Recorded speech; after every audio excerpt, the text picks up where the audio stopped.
গ্রামে এসেছি। গ্রামে এসে মেঘলা দিন আর ভালো লাগে না,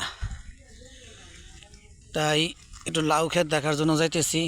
লাউ ক্ষেতের মধ্যে অনেক পানি জমে গেছে, প্রচুর পানি। আসছি বাড়িতে, লাউ ক্ষেতের মধ্যে পানি, প্রচুর পানি। আর এই লাউ ক্ষেতরে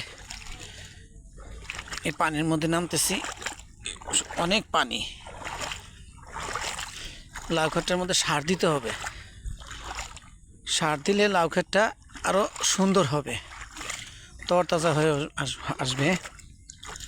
মানে নতুন নতুন মনে হচ্ছে, ডালপালা সারছে। এই যে লাউ ফুল, লাউ ফুল, এই যে পাতাগুলো অনেক কচি,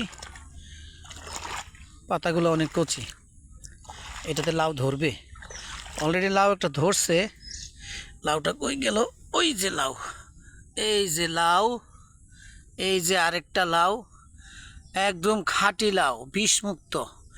এখানে কোনো ঝামেলা নাই, এখানে কোনো বিষ টিষ দেওয়া হয় না। এরকম একটা লাউ শহরের বাড়িতে কিনে খেতে 70-80 টাকা লাগে। ভালোই লাগলো লাউ ক্ষেতের ভিডিও, অনেক সুন্দর।